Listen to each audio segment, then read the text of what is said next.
विरार पूर्व येथील उड्डाणपुलाखाली अवैधरित्या सिगारेट, तंबाखू आणि गुटखा विक्री करणाऱ्यांच्या विरोधात पोलिसांनी रविवारी उशिरा रात्री कारवाई केली। यावेळी झालेल्या गोंधळाप्रकरणी विरार पोलिसांनी एका तडीपार आरोपीवर प्रतिबंधात्मक कारवाई केली आहे।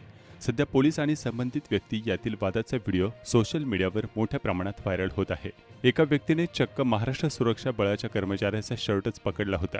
नियमित नाईट राऊंड दरम्यान पोलीस अधिकारी आणि महाराष्ट्र सुरक्षा रक्षक बल परिसरातील उशिरापर्यंत सुरू असलेली दुकाने बंद करण्यासाठी गेले होते। त्यावेळी चहाची टपरी चालवणारा मनीष झा याने कारवाईला विरोध करत पोलिसांशी वाद घातला। पोलिसांच्या म्हणण्यानुसार त्याने अरेरावीची भाषा वापरत शिवीगाळ केली, तसेच शासकीय कामात अडथळा निर्माण करण्याचा प्रयत्न केला।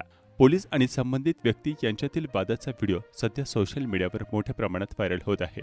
त्यानंतर पोलिसांनी मनीष झाला ताब्यात घेतले। तपासात त्याच्यावरील तडीपार आदेशाची मुदत अवघ्या 2 दिवसांपूर्वीच संपल्याचे उघड झाले। तडीपार कालावधी संपल्यानंतर पुन्हा कायदा व सुव्यवस्थेला बाधा आणणारी कृत्य केल्याने पोलिसांनी या प्रकरणाची गंभीर दखल घेत कठोर कारवाई केली। अवैध तंबाखू, गुटखा व सिगारेट विक्री विरोधातील मोहीम पुढेही सुरू राहणार असल्याचे वरिष्ठ पोलीस निरीक्षक LM तुरे यांनी स्पष्ट केले।